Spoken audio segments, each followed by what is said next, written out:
Hi, everyone. I am going to wait for a little while until 6 o'clock for people to come in, and then we'll get started. I'm really glad you're all here and very, very happy to be able to share this very valuable information that is really the result of my work for the last 15 years. I look forward to finding out more about you and what your questions are throughout the webinar. Please feel free to add your questions in the Q&A, and at the end we'll have a long period for questions and answers. So look forward to sharing that with you. Well, we'll wait another few seconds and then we can get started. So,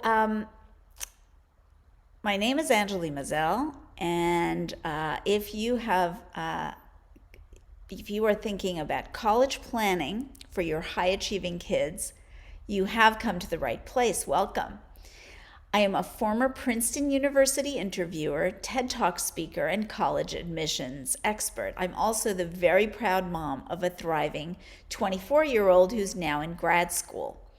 At Anja Education Consultants, we have helped hundreds of students get into their top perfect match schools, including Yale and Stanford, Johns Hopkins and Vanderbilt, Swarthmore, and UT Austin, to name just a few.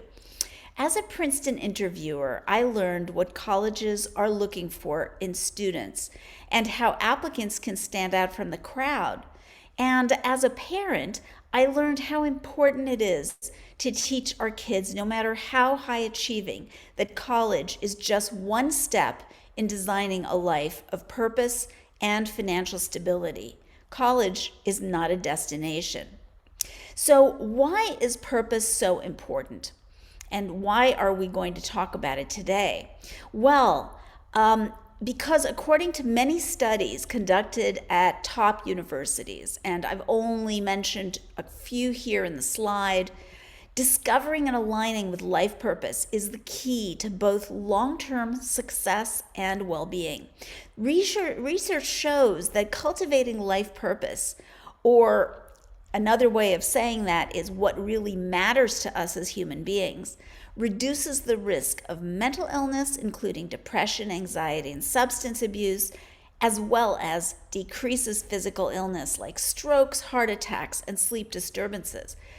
Aligning with life purpose enhances our ability to feel joy and to do well. So why not make this part of our kids' lives beginning now? So let's be clear, it's not about pressuring teens to find their life purpose before college. It's really about starting a conversation now that will set them on a lifelong path and shift the focus to the big picture, which makes all the college planning and application tasks more manageable. And the result is we can help our teens turn stress into excitement about the future. So how do we foster this conversation about purpose? By asking questions that will also be part of the college essays.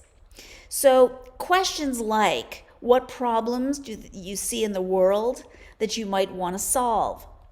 Needs that you see in the community? Which kinds of people would you like to resemble, that you admire? And what legacy do you think you want to leave behind? Now, these are big questions, but many of them, interestingly enough, appear in college essays and are beneficial to think about. So I recommend making this conversation part of the college planning process. So now, please be sure to fill in the poll so I know whether you're parents or students and what grades you're in, so I can also focus my talk around that and your age level. And also, please, if you have questions, please put them in the Q&A with the grades that your kids are in. Now, what does my experience as a Princeton University interviewer and parent mean for you? Visualize this. It's October 15th of your teen's senior year in high school. Because they submitted their 8 to 15 high quality applications early, they have their first acceptances rolling in. They have gotten the scholarships that you were hoping for.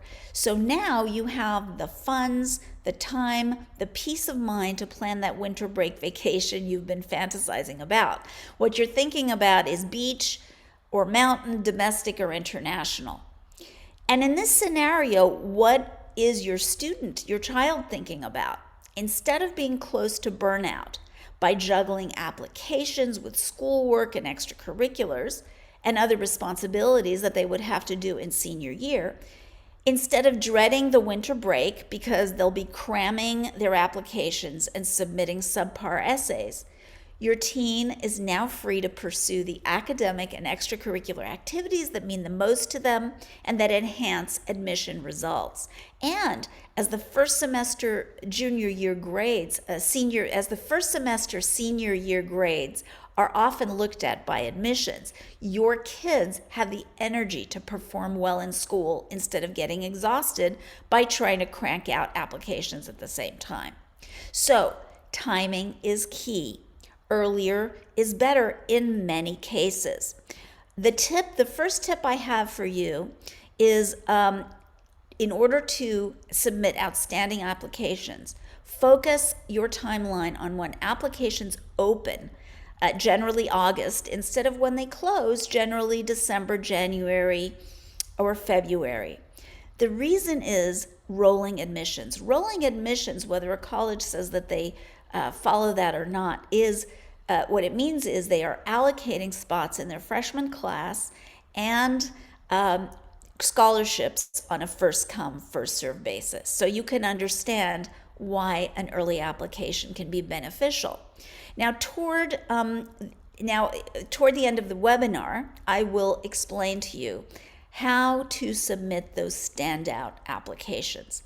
And I'll share with you the blueprint I've developed over many years in this field, and I'll also be offering you a free strategy session, so please stick around. Now, but first, before all of this, I'm going to introduce you to the steps of that blueprint through 3 case studies, one for each tip. So let's start with Tony. Tony, whose story is really about how to choose perfect match majors and align with life purpose to ace college admissions. He came to me with high A's and high test scores, but in today's landscape, high A's and high test scores are no guarantee of admission to highly selective colleges. He came to me in 10th grade saying, I am very good in math. Everybody tells me I should go to engineering. But when he said it, his heart was not in it. I could tell this was not exciting to him. I then discovered that he also made art. And when I saw the talent that he had, I paired him with a local art mentor and then suggested he go to the Rhode Island School of Design for the summer. As a result, he created a portfolio, and through this process, he discovered that what he really loved was architecture because he could combine his high performance in math with his talent in visual arts. So he right now is a architecture major at Rice University. He turned down a $100,000 scholarship to Tulane. And really, this story, the tip that comes from this is to align with perfect match major, career, and purpose. How to do that is to ask different questions to your teen. So instead of asking them what they want to be, what your teen wants to be when they grow up, to ask what lights them up and what problems in the world or what issues in the community would they like to help resolve. These questions, they match passion and aptitude to purpose. And in this way, you can help them find the sweet spot between passion and aptitude, between what they love and what they're good at. all within the context of a larger purpose. Now, for Tony, the larger purpose was to begin discovering this purpose through architecture, the architecture of creating buildings that could serve the community. And then we could make his list of perfect match schools based on that connection and that understanding. So just for a moment, I'm looking at the poll, which has closed, and most of you are equal balance between students and parents, most in the 11th grade, some 12th, some 9th, and some 10th. So that's very good to know. Now, when you ask your teen, what lights them up, what problems in the world they want to solve, you're going to be able to help them make the right choices for extracurriculars and summer plans. Now, in Tony's case, when he went to the Rhode Island School of Design and started to work on his portfolio, he began discovering this connection with architecture. But it also, while he was writing his essays, he discovered this sense of purpose because he remembered an experience in a community building when he was growing up and how powerful that was. And so he began, as I said, to understand the purpose. So his purpose. So when all of that came together, the story he told was very powerful. So again, ask these different questions to identify that sweet spot. Now, the benefit of this is to get that career guidance early and that major planning early, because that saved Tony, his parents, time and money in college through greater clarity. And how would it have gone? How do you think it would have gone if he had majored in engineering instead of architecture? Probably not as well. So that ties into the next story and the next tip. And that is Ellen's experience. And her story is really about how your teen can tell their story for compelling applications. So it's all about the narrative. Now, Ellen is a business major at Emory University. She came into the process with a high B average from a competitive high school. She struggled with anxiety, so the college planning process needed to empower her rather than burden her even further. Now, I helped her tell her story about the aspects that she had most focused on in high school, both academic and extracurricular. For academics, she talked about improving her GPA over the 3 years, 9th through 11th, through hard work and taking initiatives with outside learning, like mentoring and tutoring, to bring her grades up. At the same time, she showed that her classes were extremely challenging. From the extracurricular point of view, what she talked about was because she was interested in business, she showed how her experience with yearbook as a manager, who was organizing the whole yearbook process, when she combined that with an internship at a startup incubator that I organized for her in the summer, she combined those things. They illustrated her leadership potential and her teamwork skills, as well as initiative within the internship to learn and to present that was backed up by a letter of recommendation.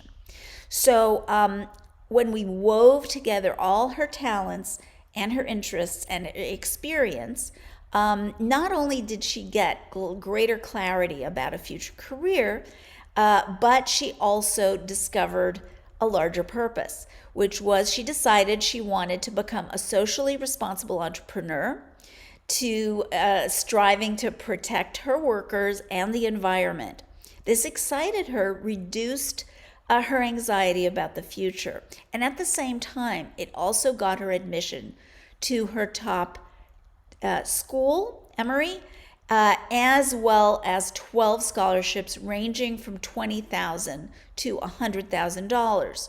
So the tip here is to see your child's 3-year journey, 9th through 11th, as a narrative, as a story. How do your academic interests and extracurriculars fit together? How can all these threads be combined to reveal who you are and what matters to you as a student, what matters to them as your kids? So step 1 is taking an interests and strengths assessment, and step 2 is brainstorming with a counselor like me or with a parent.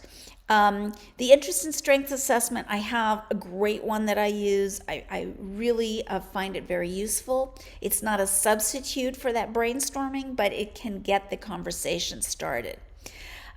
So the authentic self that's revealed through this narrative, who you really are, what really matters to you, what your talents are, what your aptitudes are, all of that is going to make for very compelling applications. So the important thing is, how does it all fit together? And remember to focus on the big picture, including purpose. The benefit of all of this is, it not only decreases anxiety, it also enhances that joy about the process, and it optimizes admission results, financial savings through scholarships, and peace of mind for both parents and students.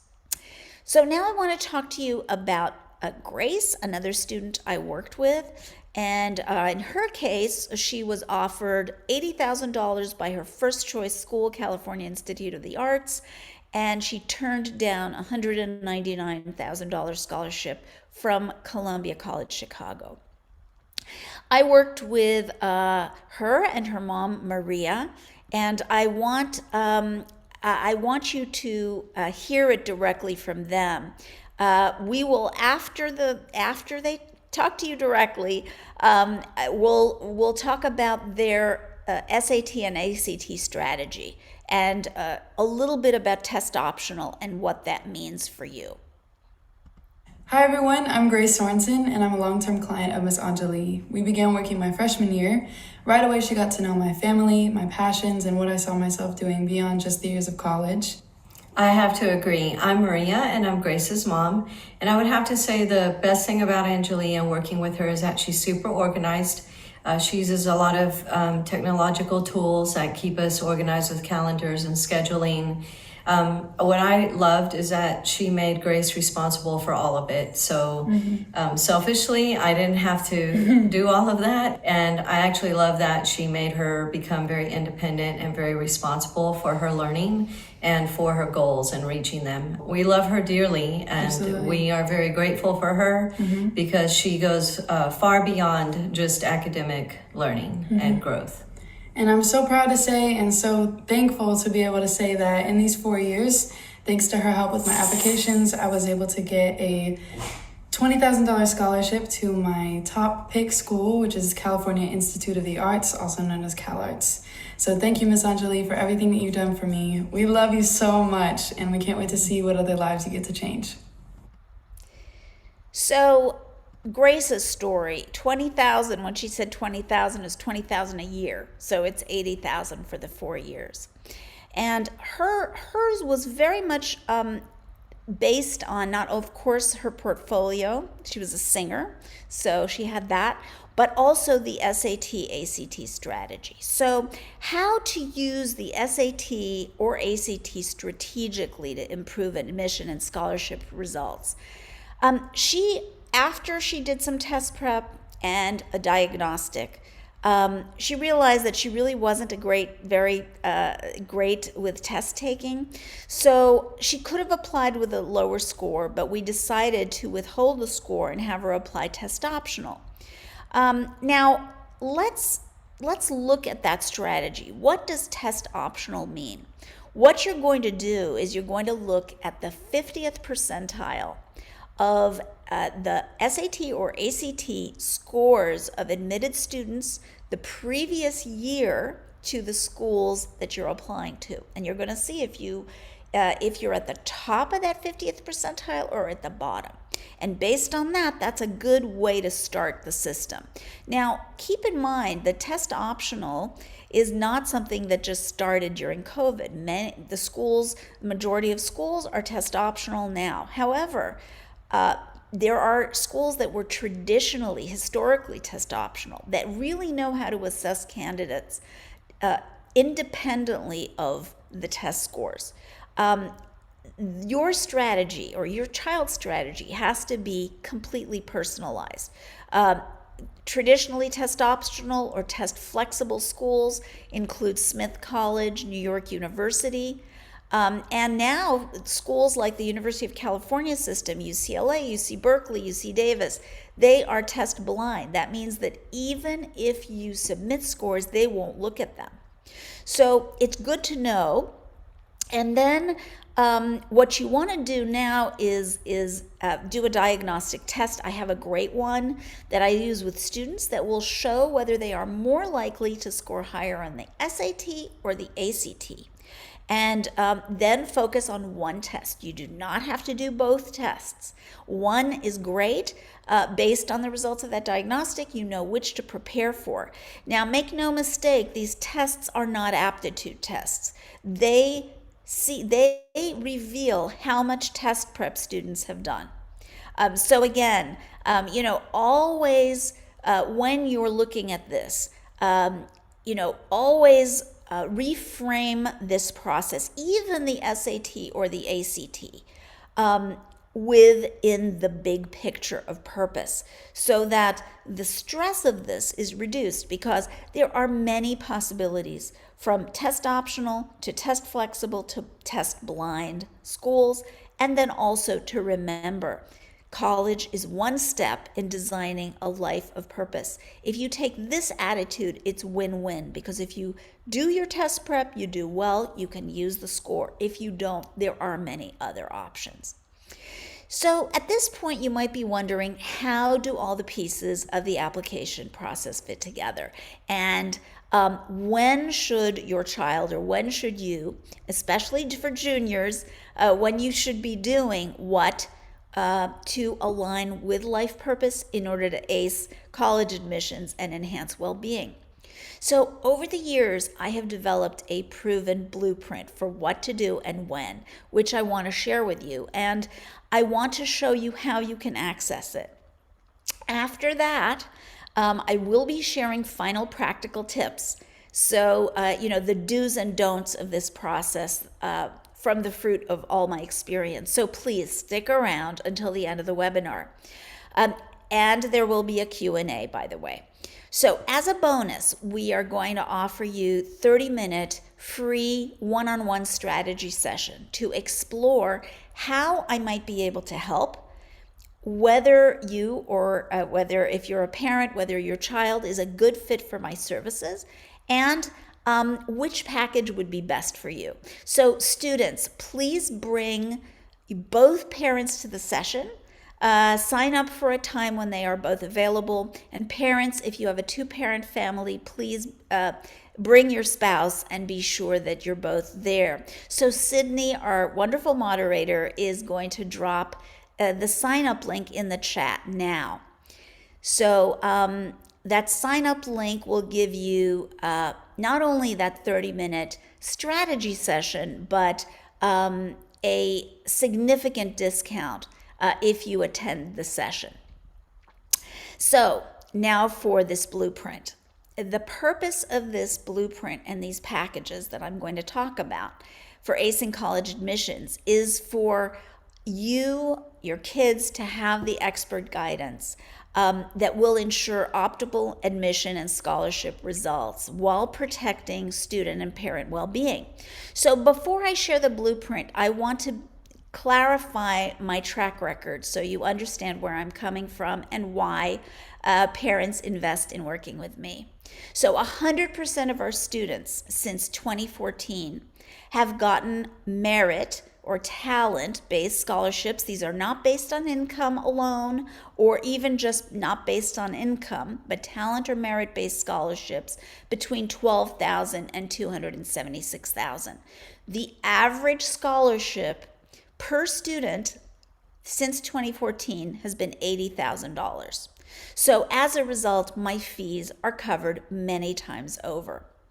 Now, I'm going to talk to you about the blueprint through the way I offer these services, and you'll see whether you work with me or not, you'll have an overview of the process and what needs to be done at what point.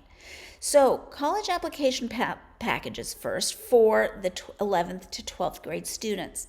So there are two packages. There's comprehensive and premium. Comprehensive is cutting edge strengths and interest assessment that I mentioned before, the most in-depth tests available, very useful to get that conversation started and know that sweet spot.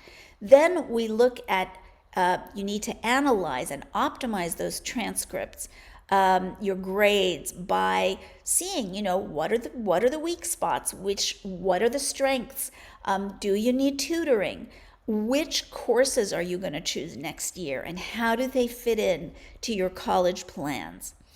And then the choice of extracurriculars, again, whether you're working with me or not, super important.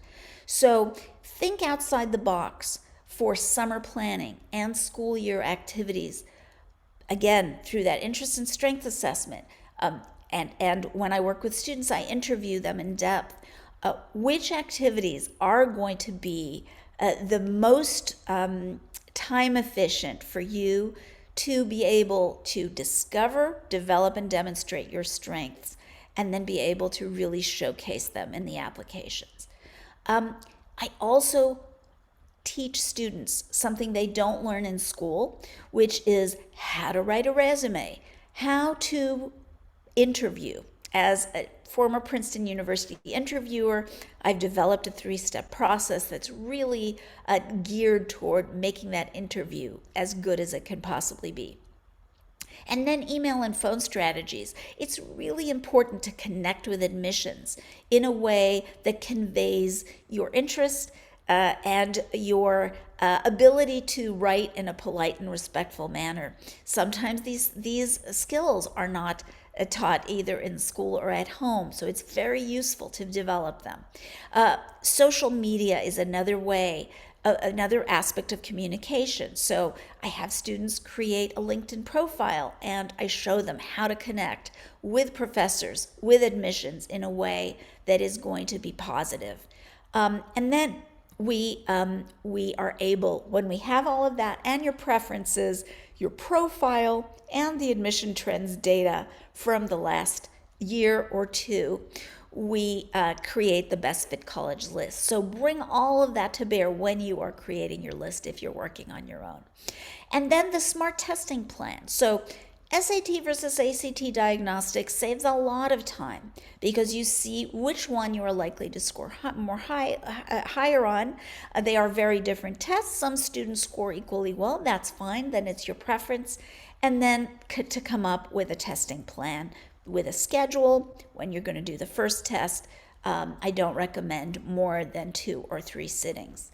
And then all the aspects of college applications that do involve some strategy. It's not just filling in forms.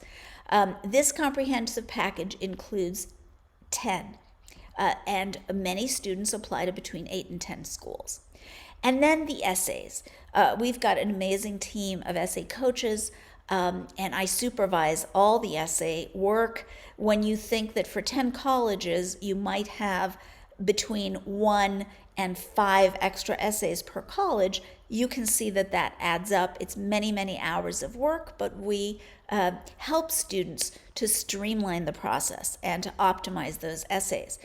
Also included in this are all the summer program application essays, any essays for competitions, honors programs applications, scholarship application essays, and internship application essays. That's a lot of essays, but by the end of it, you really have a handle on how to present yourself for admissions and internships and jobs.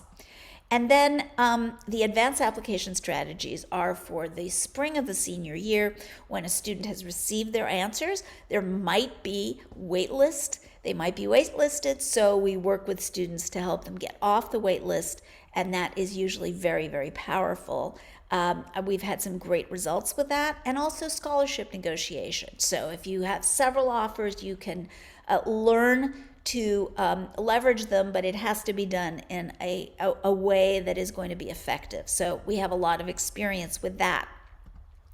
And so for all of this, and during all of this time, applying growth mindset and focus on purpose. You've seen the importance of purpose in this talk. Growth mindset is learning to navigate those ups and downs of the process in a positive way and turning setbacks into learning experiences. And then, so for all of this together, covering both 11th and 12th grade, the cost is $12,997, but I offer that $500 discount if you sign up for that free strategy session. And so then the final cost is $12,497. Sydney, if you could repost in the chat the link for the sign up, that would be great. And now the second package, if you to work with me in 11th and 12th grades, it's the premium package. It includes basically everything you just saw, but in addition, students receive a full 18-hour test prep package for either the SAT or the ACT. So the previous one had that test to check which one of the two students would most likely score higher on. This one has the actual test prep tutoring included. We have an amazing partner who is also a fellow Princetonian like me, and who has extreme success with helping students increase their scores. And 5 additional applications, so instead of applying to 5, this is applying to 15. And so that is going to be $15,697. By bundling everything together, you're saving $674 anyway. Plus, you get the $500 discount for signing up to the strategy session, for that free 30-minute strategy session. So the total savings is over $1,000, and the final cost is $15,197. Now, for parents, or some of you students who have younger siblings, I also work with students between 6th and 10th grades. Now, some of you also are, have students right now in 9th or 10th grade. And this point here, the Talent Development Package 3D, is to help position a student. So by the time they get to the age and the time of applying between 11th and 12th grades in that summer, they have lined up their extracurriculars, their academics, their course choices, their summers in a way that is extremely strategic. And so all of these different aspects are included. The main thing I want to say about this is that we are working with middle school students and 9th and 10th grade students to help you discover, develop, and demonstrate talent. So I pair you with mentors. I help you design capstone projects. The very things that really make the difference in the success of college admissions and scholarships. And so all of that is included in this process. Usually it's monthly meetings, and we focus on growth mindset and focus on purpose, just like with the other packages. The cost for this is $3,997. We will offer that same $500 discount if you sign up for the strategy session. So please, if you would, Sydney, add that strategy session link to the chat. And now, what we want to do is basically look at the track record again, just so that you understand. Parents will invest with me. The reason they invest with me is because of the track record, because my average scholarship per student since 2014 has been $80,000. Every single student I've worked with has gotten a scholarship ranging from $12,000 to $276,000. So great. Well, now I want to share those final tips that I promised you on the do's and don'ts of this process that you will be able to apply. So once again, please be sure to look at that link in the chat and sign up. If you do sign up, please bring both parents if you're a student, and if you're a parent, please bring your spouse. So the final tips. Here we start with the main one, and parents are going to recognize who this is. This is Vivian Lee as Scarlett O'Hara, famously saying, "I'll think about that tomorrow." Don't think about that tomorrow. Think about it today. Now, another point that I want to tell you, and of course we talked about timing, so you want to be on top of that timeline. Also, don't buy into these myths, okay? So tell me if you think this is true or false. My children need to get into top 10 to 100 ranked schools to be successful in life. If they don't get into X school, their lives will be ruined. If they don't become a doctor, lawyer, or engineer, they will be poor. Well, we know from research, this is not my opinion, this is the McKinsey report and the World Economic Forum. We know from their predictions and also from research that has been done at many top universities that the best predictors of success during and after college are not the rank of the college, but two things: being closely mentored by professors in college and engaging with the college community in an active way by doing extracurriculars on campus, student organizations. These two things, the mentoring by professors and the being very engaged on campus, has been linked to higher GPAs in college. And those higher GPAs then lead to more opportunities for internships and careers. So this is very, very important. It's what happens in college. I add to that choosing work that is in line with 21st century job skills. What the companies will be looking for as automation, machine learning, AI becomes more and more important. So if you focus throughout this process on growth mindset, on the joy of mastering skills throughout this process, and on purpose, the whole experience can turn into a very exciting groundwork, really, for your future. So the other thing I want to go through is things that you can do.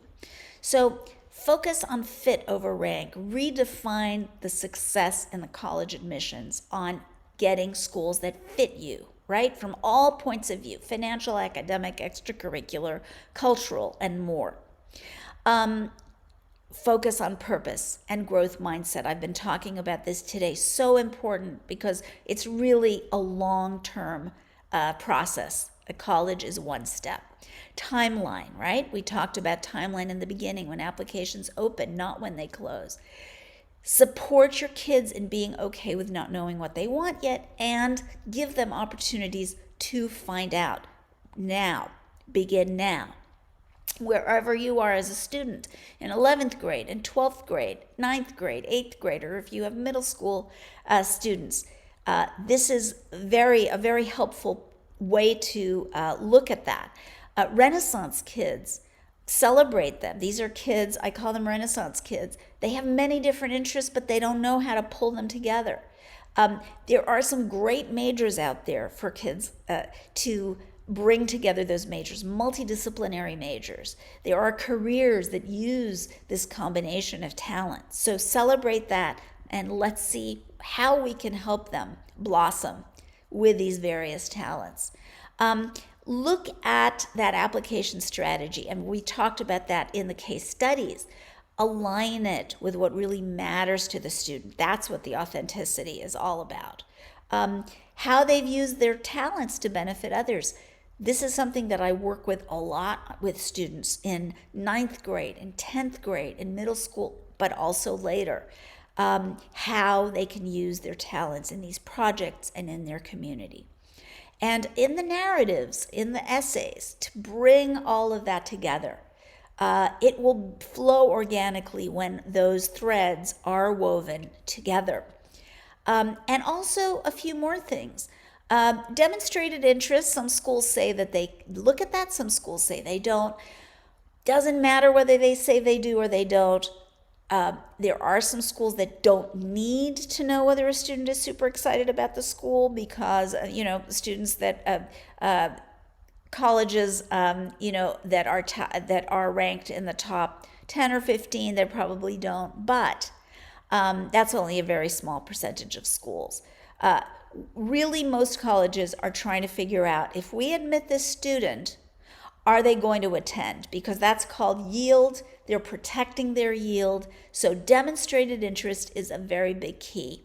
And how students engage with colleges through opening emails. Colleges are running this whole process as a business. They have tracking software, so engage with your colleges. Cleaning up the digital footprint. That's why I have an emphasis on social media. It's not just about cleaning up, it's also about engaging positively with the colleges and with the professors. Keep document of all the things that your kids are doing. Videos and photos are really your best friends, and there are all sorts of different ways to compile those experiences. And then for students, have the students go deeper, not wider. It used to be, well-rounded students used to be what colleges were looking for. That's not what's going on right now. They are looking for students who are talented in one or two areas, or several areas. Those are the Renaissance kids. But where possible, go more deeply and focus on the process, on the joy of mastering those skills. And then, rely on informed guidance as early as possible. It really makes a very, very big difference. So that is the end. I am extremely happy to have been able to share this with you, because really what we're looking for is for students to discover their talents and build a successful, joyful life of purpose and financial stability. We want them to thrive. And that's what I truly hope for all of you. Now, I will look at the Q&A. So I'm going to open that up. And yes, very good question about letters of recommendation. So who should we ask? Who to ask letters of recommendation from? Yeah. So really, really helpful to know that the people who should write letters are people who know the student really well, who can give examples, who can write with authority about interactions with the students. So when you're choosing a teacher, should be teachers who are very enthusiastic about you, who know you really well, and who can give those compelling examples. Because what you don't want is somebody who has possibly some connection to the university but doesn't know you at all. That generally does not help. So and it can. So for teachers. Should be teachers that I described. For people outside, people like coaches or internship supervisors, volunteer supervisors, all of those can be great. Job supervisors if you're working. And by the way, family responsibilities can be, instead of extracurriculars. So don't feel that you have to spend money, right? And by the way, if you are feeling that, there's you wouldn't be able to afford me, I will be very happy to share some free resources with you. I always want to give people something if if working with me is not going to be possible. I do hope that I see many of you in the strategy session, but of course, if that's not possible, just let me know. Send me an email. You have my contact info. Do I work with students one-on-one myself, or do I have employees work with a student? I work one-on-one myself. The only people that the student will interact with other than me are going to be the essay coaches, but I supervise every single essay. So I even work one-on-one with the brainstorming and the polishing of the final draft myself. But in between, I have people that I really trust, that I have trained, and that will be giving a second pair of eyes on those essays. That is super helpful, super helpful to have that other point of view. Other interesting question, which extracurriculars look best? Yes, so this is important. Don't think of it that way, right? It's not about checking boxes off. It's not about, what do colleges want to see necessarily, right? You want it to correspond to authentically what you love, what you're interested in, what you're good at. However, having said that, you can be strategic at the same time. And let me explain. What you don't want to do is a bunch of extracurriculars just because you think you should be doing them, just checking off the boxes, right? Oh, I have to do community service, check.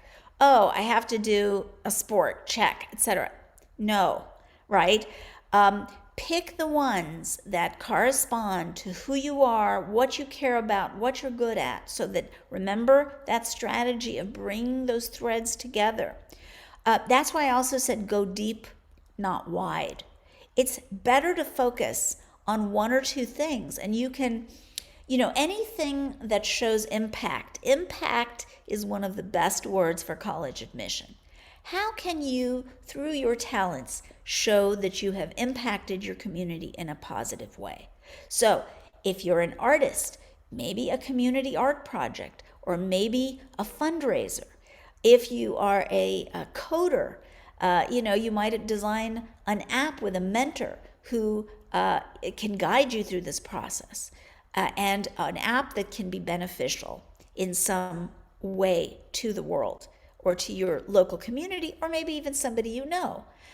If you're interested in business, you can, create a business where maybe half the profits are going to a cause. And then, by the way, you are checking off multiple boxes at the same time. You are giving back, you are using your talents to benefit others, you are exploring the world in a way that will give you feedback about what you may want to go into in the future. So the rule of thumb that I give the students I work with, families I work with, is choose extracurriculars that will enrich your life, give you clarity about your future, and be strategic at the same time. There are a lot of pay-for-play programs out there, summer programs that look good. You think, oh, I'm going to study at this university this summer, that university. That makes sense if it's bringing you something, if the course is bringing you something. But that is not necessarily going to give you the edge. Creating a project or a high-level, very competitive research project, and there are many. If you are a STEM student, those are the kinds of things that will stand out. Writing a research paper under the supervision of a professor. So there are ways now. If that's not you, you might be very, very talented, but not competitive. There are other creative ways of showcasing those talents. What you don't want to do is just try to second guess colleges and just say, what do I have to do to get in? That's just not gonna serve you in any way, and it's not going to be strategic for you as an applicant. Okay, so any tips for a prospective engineer? Engineering is a very wide open field. I wish I kind of knew whether whether you're a 9th, 10th, 11th grader, 12th grader. Would be helpful to know any tips for a prospective engineer. But any kind of involvement that will help you develop your skills, find out what kind of engineering you want to do. 11th grade, okay. Find out what kind of engineering you might want to focus on. And then find a way of bringing those STEM talents in a way that's those engineering talents in a way that is going to benefit the community in some way. It could be it could be taking engineering classes. It could be extra classes. It could be a summer project. It could be several competitions. So it depends what your goals are. I can't give you really generic advice because when I give recommendations to students, I really get to know them. I know what their goals are. I know what their strengths are, what their weaknesses are, and we design, the path. So the extracurricular path, the summer path, to optimize, and be able to optimize those applications and showcase your talents in the best way possible. So I am very glad that you all joined me.